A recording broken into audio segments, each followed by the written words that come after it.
Saudara yang dikasih Tuhan, selamat bertemu dengan saya, Pak D. Pujianto.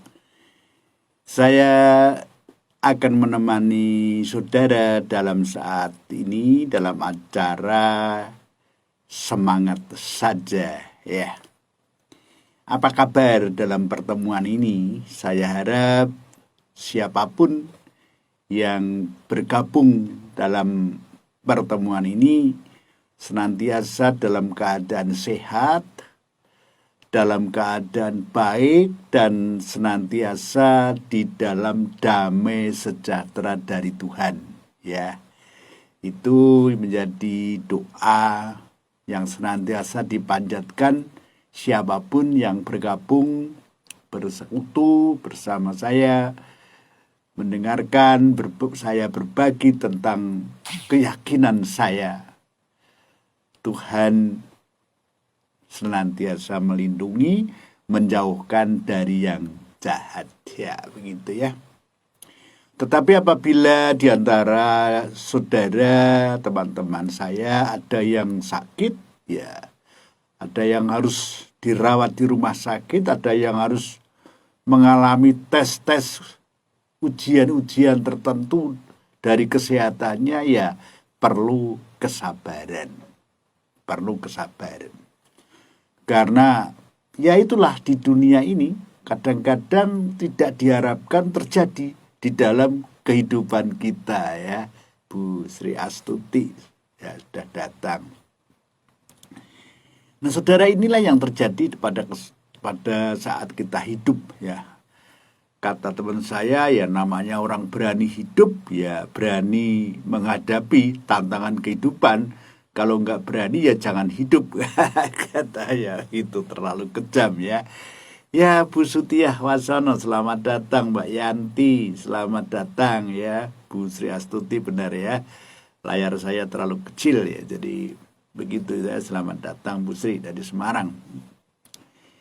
Nah, kita berharap supaya internet kita tidak terputus, ya. Kadang-kadang WiFi turun, kadang-kadang naik, begitu ya.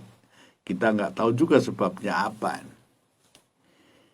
Nah, saudara, saya masih akan membahas tema kita, masa senja dan kematian. Siapapun di antara kita, siapapun lah, itu akan mengalami namanya masa senja. Tetapi setelah itu diteruskan dengan ketiadaan kita di dunia ini. Dunia ini kita tinggalkan, raga kita ini kita tinggalkan. Nah, kapanpun kita nggak tahu, ya. Ada yang dipanggil ketika muda, ada yang dipanggil setelah tua, ada yang sampai sekarang umur 85 tidak dipanggil-panggil Tuhan. Ya. Jadi sudah minta didoakan supaya segera dipanggil Tuhan.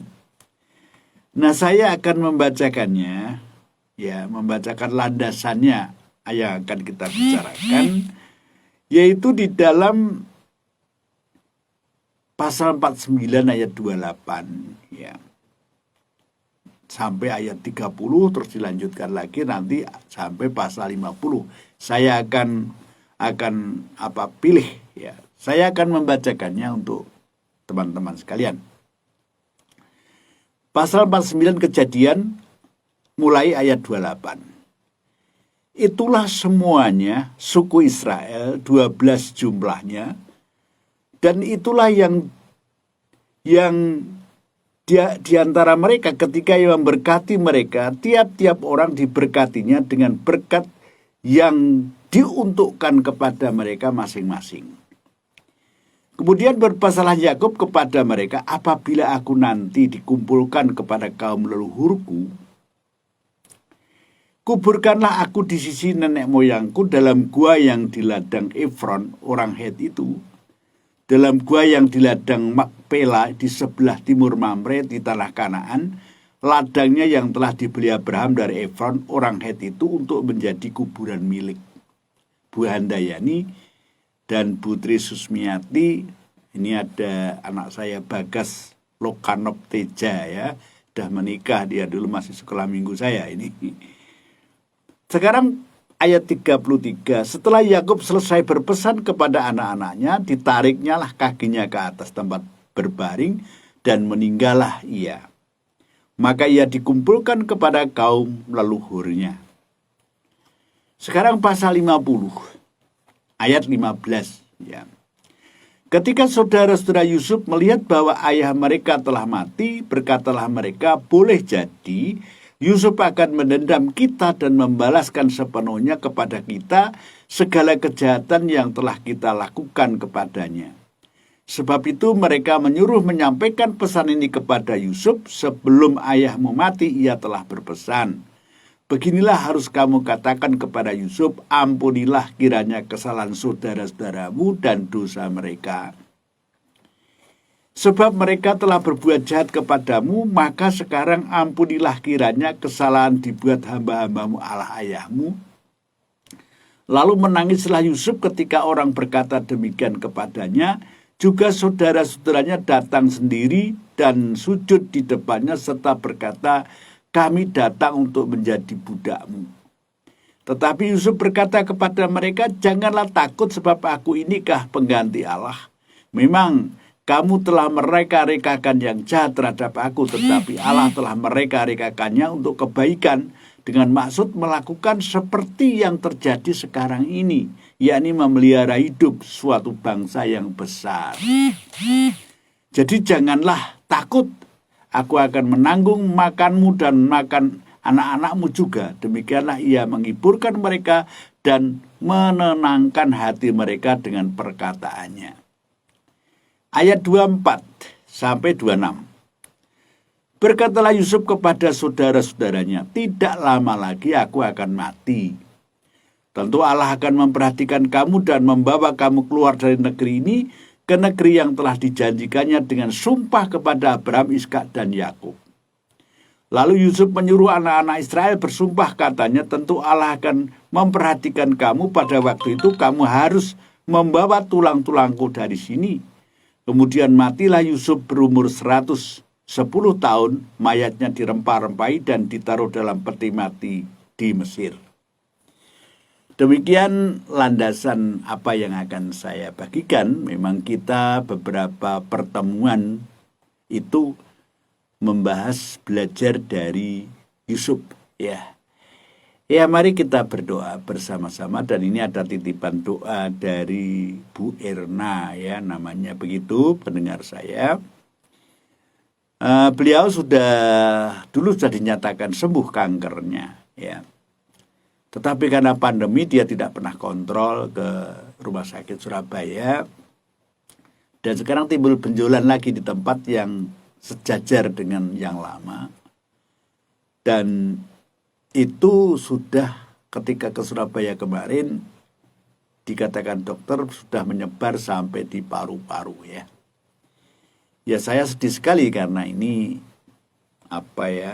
ibu masih agak muda sekali. Dan saya bilang melawannya itu dengan hati yang gembira ya, Bu Erna Anggraini ya. Ini hadir dia di sini dan kita akan berdoa, dan itu saya senang sekali apabila teman-teman mendoakan Bu Erna Anggraini ya. Baik, juga kita mendoakan Bapak Pendeta Sunarto ya. Ini sakit kanker juga. Sudah dijalani bertahun-tahun, dulu pernah berobat di Malaysia, tetapi karena pandemi dia selama 2 tahun ini tidak bisa ke Malaysia, dan sekarang katanya sudah merambah sampai di paru-paru. Kalau menelan itu katanya kayak menelan batang kayu yang besar, tidak bisa, kadang-kadang telinganya tuli juga. Nah ini salah satu staf follow up saya. Ya ini Pak Pendeta Sunarto. Ada lagi ini Pak Joko ya. Pak Joko tiba-tiba pulang dari kerja, dia tidak bisa gerak kaki kanan, tangan kanan separuh tubuhnya. Ya ini masih muda ini kalau Pak Joko ini ya. Bapak Ibu, kita memang dititipi pokok-pokok doa ya, jangan bosan kalau saya mendoakan yang orang-orang yang penting minta didoakan ya. Mari kita berdoa. Bapa Surgawi, kami mengucap syukur kepadamu kalau hari ini kami bersekutu walaupun di udara. Kami mendoakan Ibu Erna yang dulu sudah sembuh, tetapi sekarang kambuh lagi, tetapi kami percaya dengan doa-doa kami Tuhan berbelas kasihan kepada Ibu Erna dan kembali menyembuhkannya. Beri kesempatan dia sehat, beri kesempatan dia bisa bekerja, bisa mencukupi kebutuhan keluarga. Kami amat berdoa untuk kesehatan Bu Erna ini. Kami juga mendoakan Bapak Pendeta Sunarto yang juga mengalami sakit kanker. Tuhan, kami berdoa supaya kemo-kemo yang dijalani saat ini menjadikan dia sehat kembali seperti sedia kala dan bisa melakukan pekerjaan pelayanan bersama dengan kami. Kami teringat akan Pak Joko ya. Tuhan, dia masih muda dan harus mengalami kelumpuhan. Kami berdoa supaya pelan-pelan Tuhan pulihkan. Dan hamba-Mu besok akan menengoknya, kiranya Tuhan memakai hamba-Mu untuk berbelas kasihan kepada Pak Joko untuk sembuh dari sakitnya. Terima kasih Tuhan, kami mendoakan saudara-saudara kami yang sekarang sedang sakit, sedang menghadapi problem tubuhnya, supaya Tuhan beri kekuatan, kesabaran, tetapi ketekunan juga, ditambah dengan rasa takut kepada Tuhan dan berharap kepada-Mu. Pimpin hamba-Mu saat ini yang berbagi berkat, dalam nama Yesus kami berdoa, haleluya, amin. Nah, saudara yang dikasihi Tuhan, Pak Purwanto Siregar ini dari Sintang. Selamat hadir Pak ya. Nah, saya memang belajar dari keluarga Yakub atau Yusuf. Sudah banyak pelajaran yang kita dapat, bukan? Nah, memang orang itu ada waktunya ya. Waktunya untuk meninggalkan dunia ini ya. Nah, Yakub juga sudah waktunya.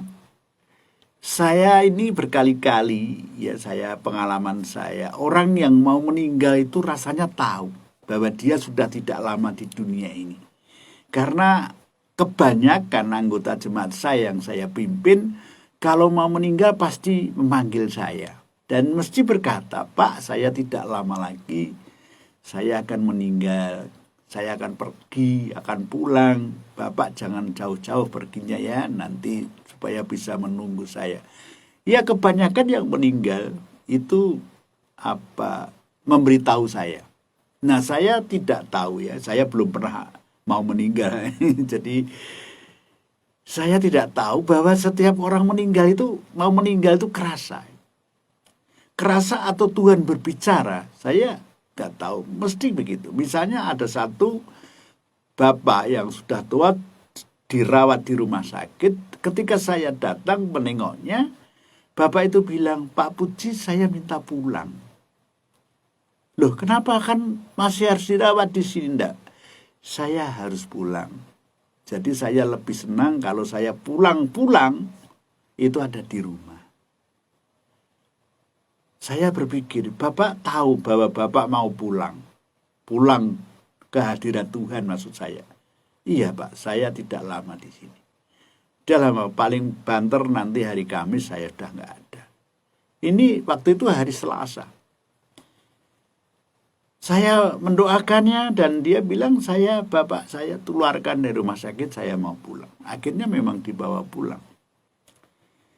Dan saya tunggu, nah ketika sudah hari Kamis benar, saya mencoba tidak pergi kemana-mana.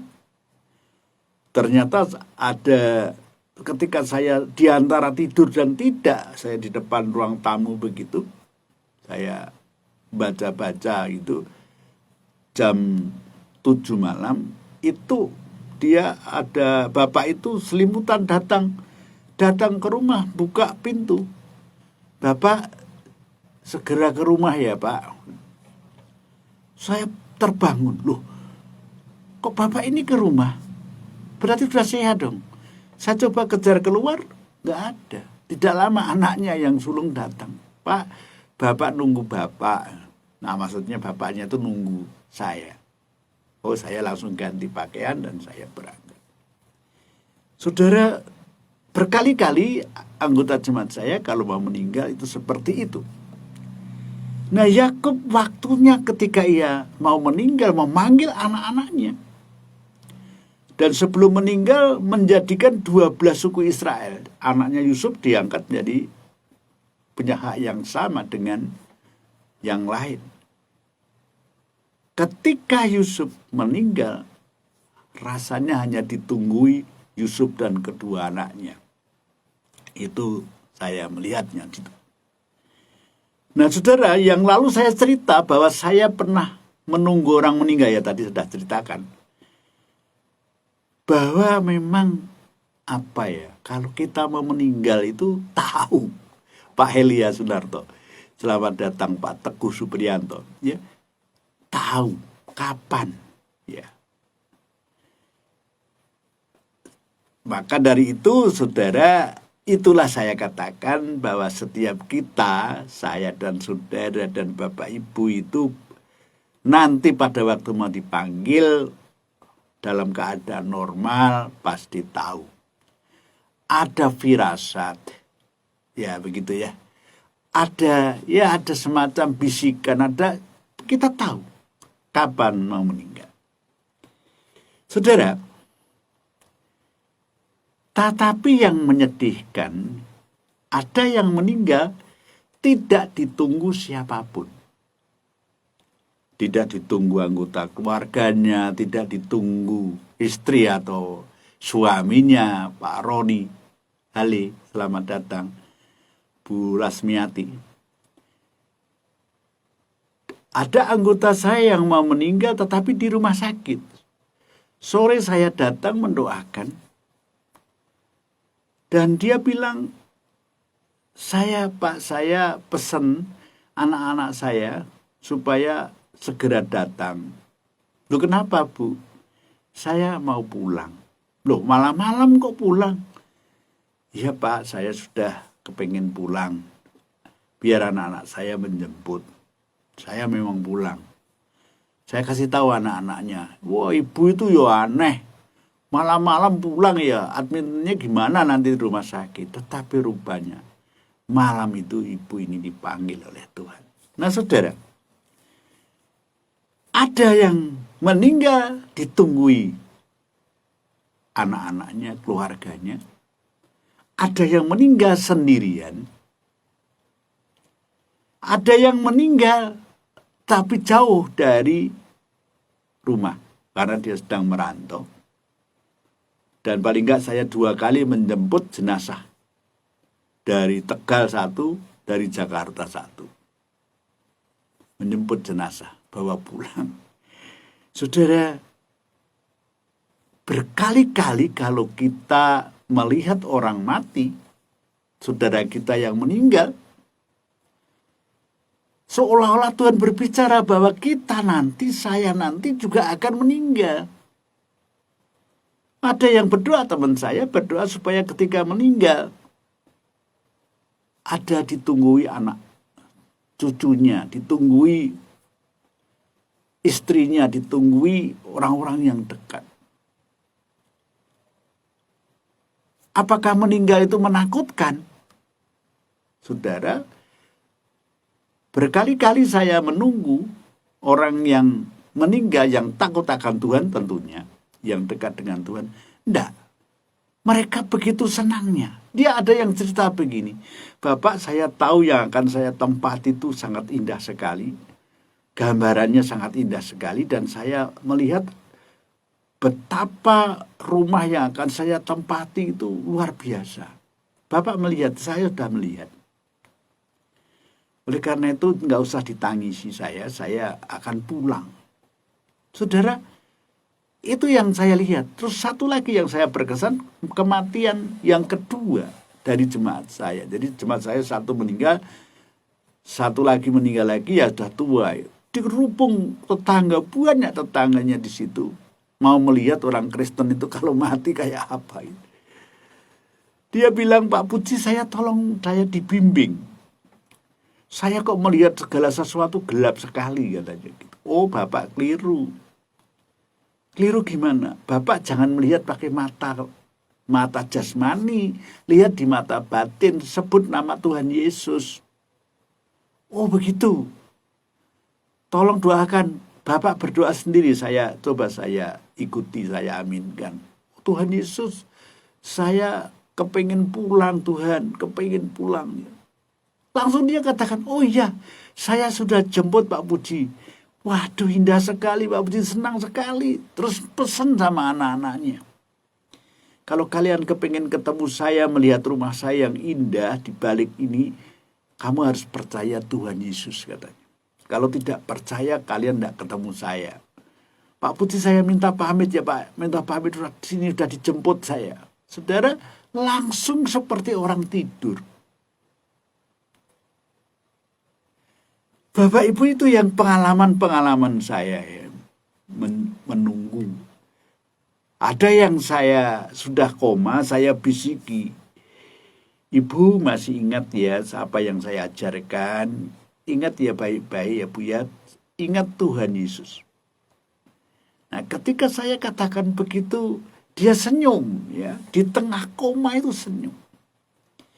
Tuhan Yesus akan membimbing ibu dan jangan takut. Karena Tuhan Yesus mengatasi segala apa yang jadi penghalang ibu. Ikhlaskan, dunia ini memang harus kita tinggalkan. Terus dia air matanya mengalir. Artinya dekat, walaupun koma, telinganya masih aktif, otaknya masih aktif. Sudahlah, anak-anak pasti akan dirawat oleh Tuhan. Ikhlaskan, Tuhan punya rencana. Rencana Tuhan itu tidak pernah rencana kecelakaan, pasti kebahagiaan. Pak Gideon Marsudi, selamat datang. Nah saudara, ibu itu langsung senyum dan seperti orang tidur. Itu saya kadang-kadang, wah saya diberi kasih karunia sama Tuhan untuk bisa melihat orang-orang yang pulang dengan sejahtera ke surga bersama Tuhan Yesus. Nah, sekarang apa tugas kita? Tugas kita adalah sebagai orang percaya, saya katakan, sebagai orang yang beriman, saya katakan, harus menyiapkan diri sejak sekarang untuk menghadapi kematian yang dipenuhi damai sejahtera dan dalam keadaan siap, baik nanti ditunggu keluarga atau tidak. Tetapi percayalah, kalau kita tetap berpegang pada Tuhan Yesus, berkali-kali saya menunggu sebagai pendeta, menunggu jemaat saya yang pulang, itu dipenuhi damai sejahtera. Meninggal dengan senyum. Ya makanya kalau meninggal saya rawat, ya ibu itu, istri saya merawat mayat itu, kelihatannya seperti orang tidur. Ya memang begitu. Pulang dengan damai sejahtera. Nah, apakah Bapak Ibu sudah menyiapkan diri? Karena kematian itu tidak pernah berkata-kata. Seperti pencuri, kita nggak tahu kapan. Entah ketika kita sedang sibuk, entah ketika kita sedang duduk-duduk, entah seperti salah satu teman saya pulang dari pelayanan, mau tidur sejenak tapi langsung kebablas. Tidak kembali ke dunia ini, sudah langsung pulang. Kita tidak tahu. Tetapi mau atau tidak, kita harus menyiapkan diri menghadapi yang satu ini, karena tidak ada satupun orang yang bisa melewatinya, menghindarinya saat Tuhan memanggil. Bagaimana kita menyiapkan? Hidup ini adalah kesempatan, katanya. Isi kesempatan hidup ini dengan melakukan kehendak Tuhan, berbuat baik, dan bangunlah monumen yang bisa dilihat oleh banyak orang. Nah, kembali kepada Yakub ya. Nah, pada waktu itu Yakub ditunggu Yusuf dan kedua cucunya, Manasye dan Efraim. Setelah itu mencium kakeknya, dan kakeknya membelai kedua cucunya itu. Ayat 20 dari pasal 48. Lalu diberkatinya lah mereka pada waktu itu, katanya, dengan menyebutkan namamu lah orang Israel akan memberkati. Demikian Allah kiranya membuat engkau seperti Efraim dan seperti Manase. Demikianlah didahulukannya Efraim daripada Manase. Saudara, suatu yang sangat mengharukan menurut saya, karena saya bisa membayangkan bagaimana orang mau meninggalkan orang yang dikasihi. Dia tidak bisa melawan kematian, itu mesti harus ada. Dan ketika Yakub menarik kakinya dan dia meninggalkan anak-anaknya, meninggalkan dunia, yang menurut saya Yakub belum berhasil secara duniai mencapai tanah perjanjian, membuat suatu kerajaan rohani di sana. Belum. Saudara, bukankah seperti itu? Membangun kehidupan sebetulnya belum selesai, tetapi diambil. Nah, ketika saya di Semarang, ya saya pelayanan, ditelepon. Segeralah datang, Pak, karena saya sedang dalam keadaan susah. Ini salah satu pendengar saya. Ada apa? Sudahlah, Pak, datang. Saya datang. Dan ternyata di depannya ada jenazah suaminya. Untuk apa dia itu? Kerja keras. Beli rumah di Batam, beli rumah di Jakarta, beli rumah di mana-mana. Sekarang ini rumah segede gini. Untuk apa kalau akhirnya harus meninggal? Kata istrinya. Tetapi inilah, belum sempat menikmati.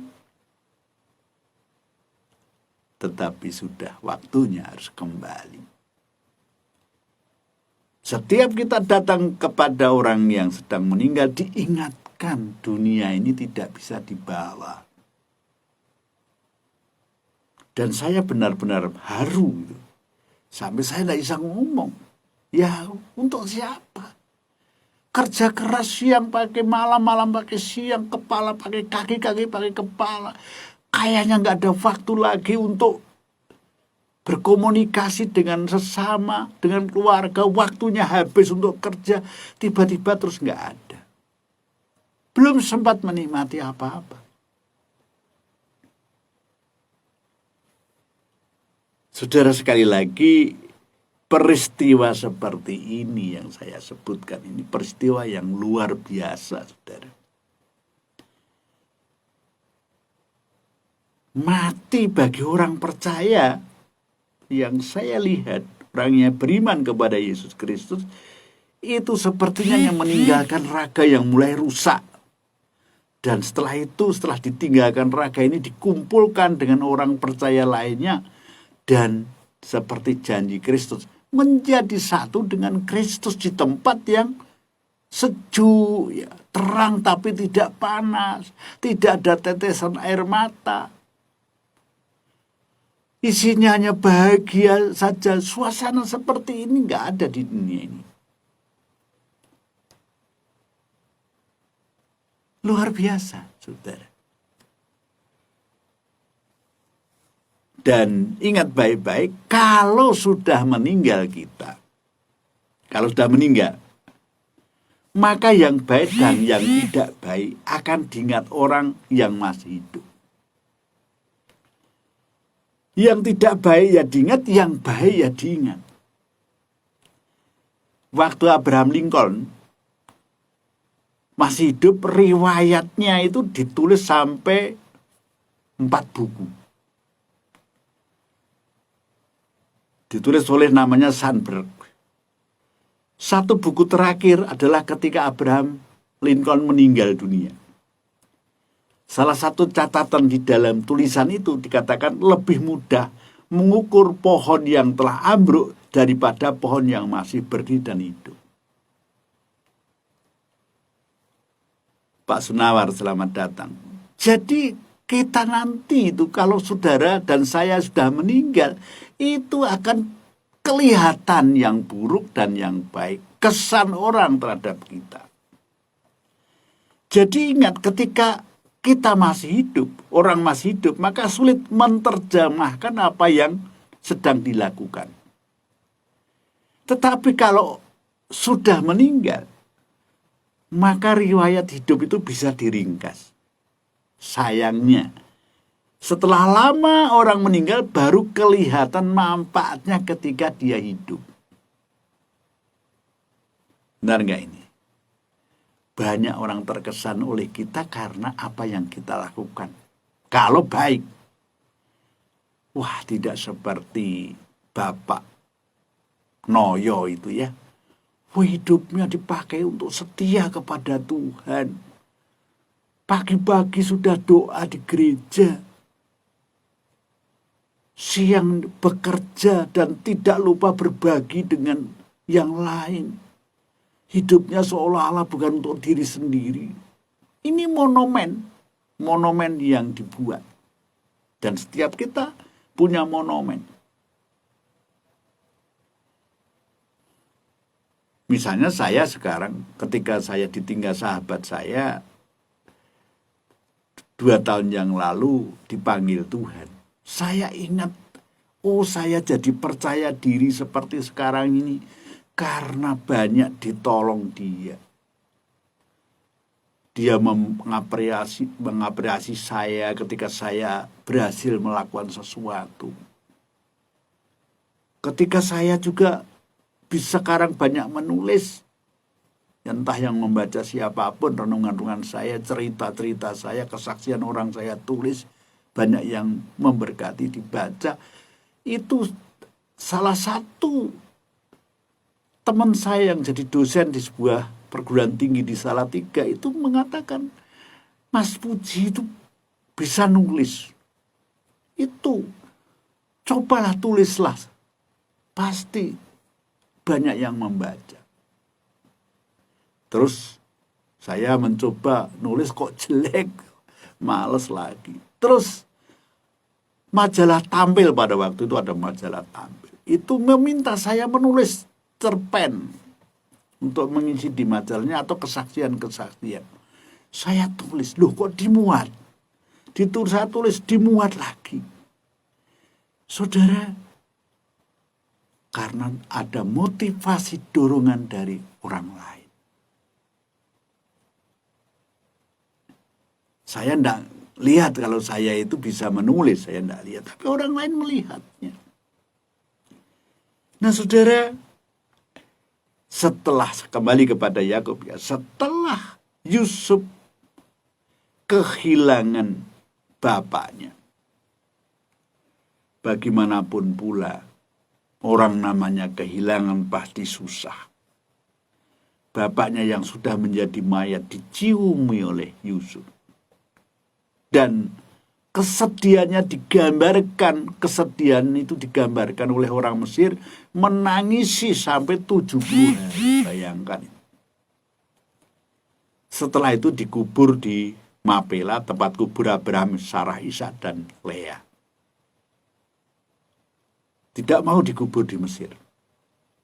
Dikumpulkan dengan keluarganya. Kadang-kadang saya ya heran. Misalnya ini baru-baru saja ya. Itu memindahkan kubur yang sudah 16 tahun yang lalu. Itu dikubur dan dikumpulkan dengan suaminya di tempat yang lain. Saya ikut itu. Mengapa tidak di situ saja? Toh nanti pun kalau dibangkitkan pakai tubuh yang baru. Ini pikiran saya. Tetapi namanya orang sayang sama ibu. Ibunya dijadikan satu dengan kubur bapaknya. Nah saudara yang dikasih Tuhan, ada akibatnya. Akibat dari meninggalnya Yakub, saudara-saudaranya jadi gelisah. Karena apa? Karena tindak salah yang pernah dilakukan kepada Yakub. Sekarang nggak ada bapak ini. Kesempatan Yusuf ini membalas dendam. Dia punya kuasa. Apa yang bisa kita gunakan untuk melawan? Tidak bisa. Maka saudara-saudara, utusan kepada Yusuf seolah-olah utusan itu diberi pesan dari Yakub supaya Yusuf mengampuni saudara-saudaranya. Dan bukan itu, tidak puas, datang sendiri dan siap menjadi budak. Saudara, rasa salah itu rupanya tidak sekaligus bisa hilang. Maka sebisa mungkin jangan melakukan kesalahan yang membuat orang lain menderita. Itu rasa salah. Saya pernah memperbaiki kendaraan saya di suatu bengkel. Nah, bengkel itu cerita bahwa dia pernah dipenjara. Kenapa? Dia membunuh temannya. Dan dia sudah pergi ke Kalimantan sana, mau melarikan diri dari kejaran rasa bersalah.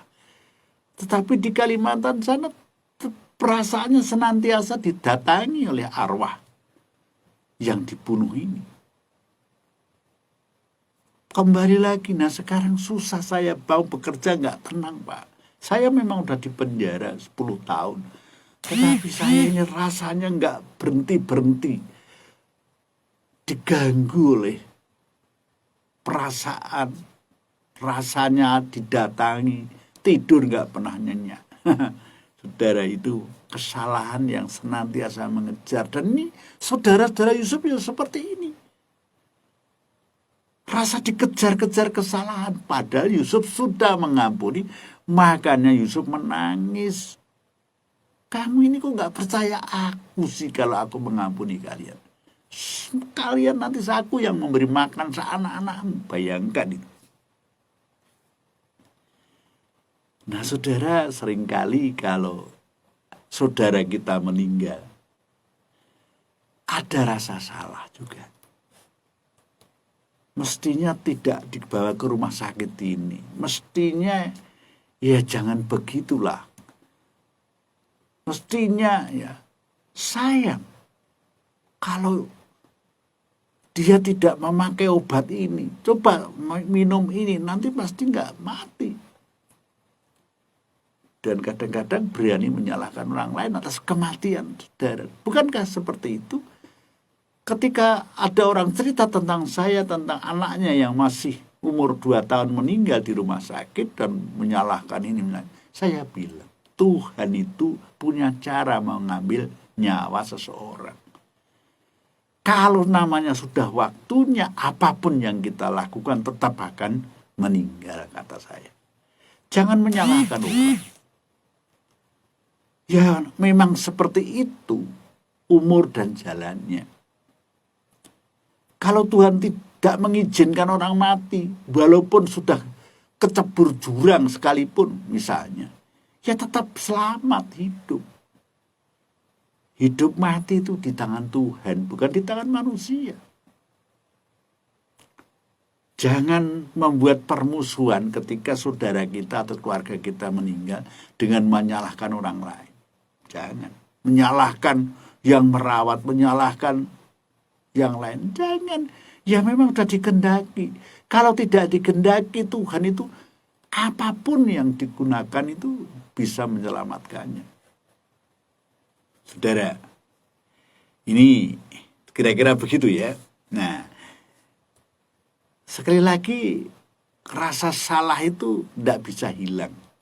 Saudara Yusuf akhirnya mendatangi Yusuf. Tapi lihatlah jawaban Yusuf. Janganlah takut, kata Yusuf. Sebab aku inikah pengganti Allah. Memang kamu telah mereka-rekakan yang jahat terhadap aku. Tetapi Allah telah mereka-rekakannya untuk kebaikan dengan maksud melakukan seperti yang terjadi sekarang ini. Yakni memelihara hidup suatu bangsa yang besar. Jawaban seperti ini sangat menyejukkan. bahwa walaupun sudah tidak ada bapaknya, tidak ada di pikiran Yusuf sedikit pun untuk membalas mereka, justru mengampuni. Kakaknya harus memahami bahwa yang dilakukan itu sudah merupakan rencana Tuhan untuk masa depan mereka. Bukankah kadang-kadang kita juga mengalami seperti Yusuf ini, kelihatannya seperti direncana orang salah, tetapi justru akhirnya menjadi kebaikan. Ini contoh cerita ini ya. Nah, pada suatu saat gereja ini banyak anggotanya, tambah banyak. Pak Pendeta mau memperlebar gereja ini, akhirnya bisa diperlebar dengan dukungan doa. Tetapi pada waktu itu ada gempa bumi yang hebat, dan gereja yang baru dibangun, diperluas supaya muat anggota-anggota baru, ambruk rata dengan tanah. Pak Pendeta heran, loh kok gimana kan membangun aja, mengumpulkan dana susah, ini ambruk, kok kena dijaga Tuhan, kenapa?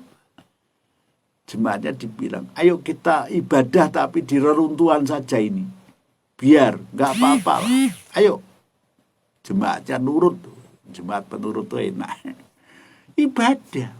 Ibadah hujan pakai payung dan sebagainya. Nah, ketika itu ada seorang yang lewat. Ini ada apa itu? Itu gereja yang dulunya dibangun malah roboh karena gempa. Loh, kan bisa pakai gedung saya. Gedung apa? Gedung bioskop itu kan kalau pagi kan tidak pernah diputar untuk mutar film. Bisa untuk dipakai ibadah itu. Bilang sama pendetanya, saudara, pertama kali masuk di gedung yang muat ribuan orang nonton film itu, ketika anggotanya masuk, bangku itu hanya sedikit sekali yang dipakai. Baru pendeta itu tahu, oh maksudnya Tuhan itu mau mencelikkan saya, bahwa jumlah anggota yang segitu itu belum cukup. Harus bekerja keras lagi untuk memenuhi gedung ini dengan jiwa-jiwa baru. Saudara, Tuhan berbicara.